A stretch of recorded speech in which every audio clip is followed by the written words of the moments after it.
This is a review of the Orville, season 2, episode 4. Nothing left on Earth excepting fishes.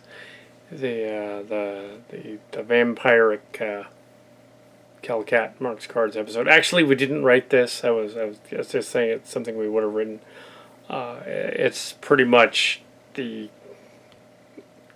scenario we've cribbed from Enemy Mine and other space shows. Put the hero and the enemy on a planet, so they have to survive together. Mainly Enemy Mine. A little bit of some of the other stuff too. It's funny that a website called Egotastic Fun Time called this like a week ago, and said, "I bet that Qatari lady." With the green shirt that just comes on the ship, because it was kind of obvious. It was an obvious mystery thing. Who's the mystery lady? It's going to turn out to be the vampire actress from the last season, because same actor, and she's going to just somehow be the vampire. Yeah, spoilers. Yeah, that's where they went. But they did a twist on that though. See, unlike Discovery already did something like this last year with Vok, who turns into Tyler, and the vampires are clearly the Klingons in this version. There's a spoof of them.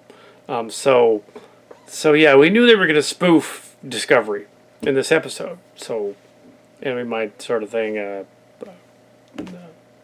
The commander in the Star Vanguard thing. He and the enemy are always trapped on a planet together.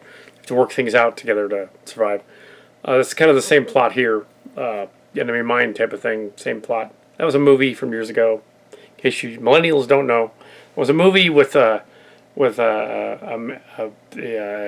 hero and his enemy. They're trapped on a planet. The enemy's a lizard and lizard man and a humanoid lizard, and they have to team together to save themselves. There was also a TNG episode with LaForge and a Romulan. It was also similar to this. They just put a beacon similar to that one. And LaForge and the Romulan. Kept calling him Commodore. It was very silly Trek-like too. Very, very much like a Kal Kat episode as well. So they did it again. It's a common trope in sci-fi movies to have man versus man. In a scenario, or in this case, man versus the other. But it's like she turns into a man. So your premise here is, with the story, is that in the past, literally weeks since Alara left the show, the other lady has fallen. The other captain has fallen for the new cartographer lady, and it's really obvious that she is some sort of counter spy or something. She was, when she was a human, she was dating the helmsman. I don't know all the names. I should know all the names by now. Captain Mercer is dating the girl who is obviously going to be the bad guy. So she wants to take him on vacation, and after playing some movies like Taxi Driver and Billy Joel's a singer, from the pop star singer from the 1970s and 80s.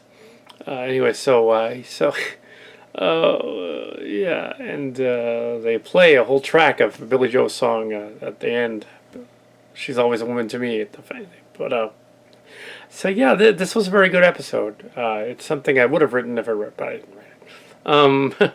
There's a First Contact one coming up that's similar too. But we're not writing for the Orville. We were just thinking, this is the kind of story I would write.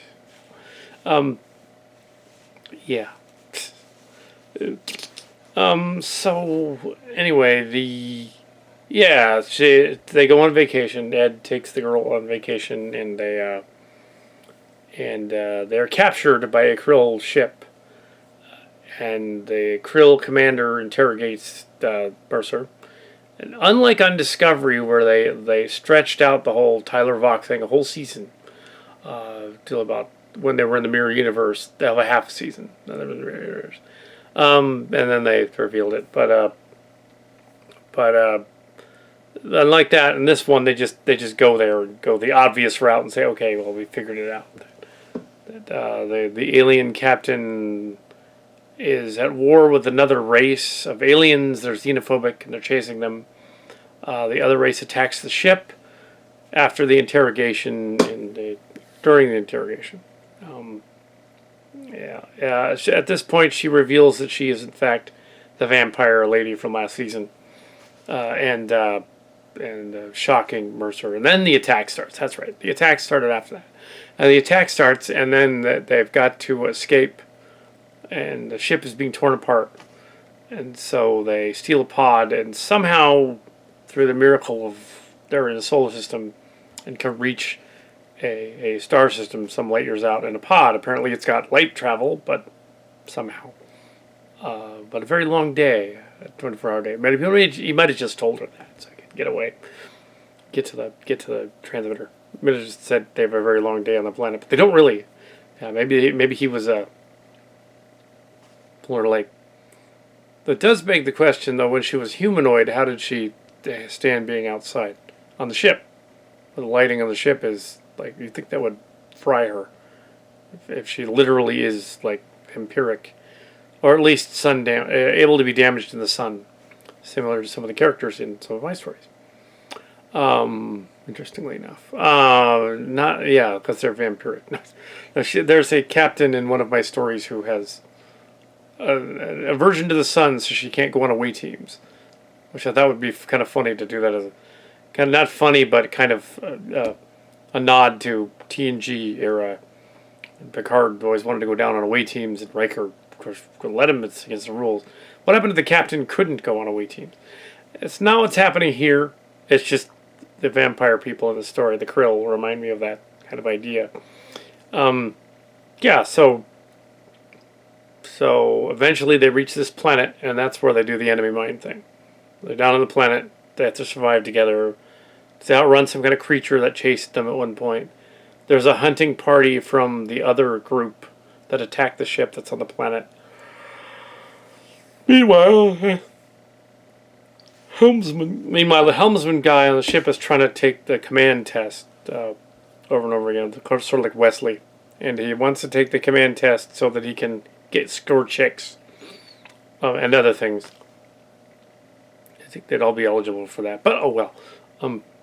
Don't know how the Union in the series operates, so maybe it doesn't. Sure. A very, very Star Trek-like story with spy. So yeah, he eventually spoilers. There are spoilers. Yeah, it's a short review. He gets to the beacon and activates the beacon, and they go and rescue him. But he does. He decides that after talking with the alien that the best thing would do to be to give her back to the other Krill as a token of peace, a peace gesture, because technically she's not a soldier. She's like a double agent spy thing, and really it's sort of like a spy exchange. Like if we caught a Russian spy, we would return the Russian spy, or vice versa. So over an exchange. So that's kind of a clever idea. The captain doesn't. It's kind of messed up. He's going to get in trouble for it, but the idea that he really can't hold somebody on the ship. The ship is not. The Orville is a science vessel, even though it's military run. So they can't really hold people in the brig. They could have called another military ship to get them, but he decided not to do that. Hauls a Krill ship and to come and get her. Gives her a token of his esteem. A Billy Joel, best of Billy Joel disc, little flap jump drive or something. Anyway, it's supposed to be 400 years in the future. Billy Joel said it. Just because they liked that "Woman to Me" song. And I might be getting the name of that song wrong. That's just one of the lyrics from it. So yeah. Anyway, so that's my review of this episode with a long title. Anyway, there. No.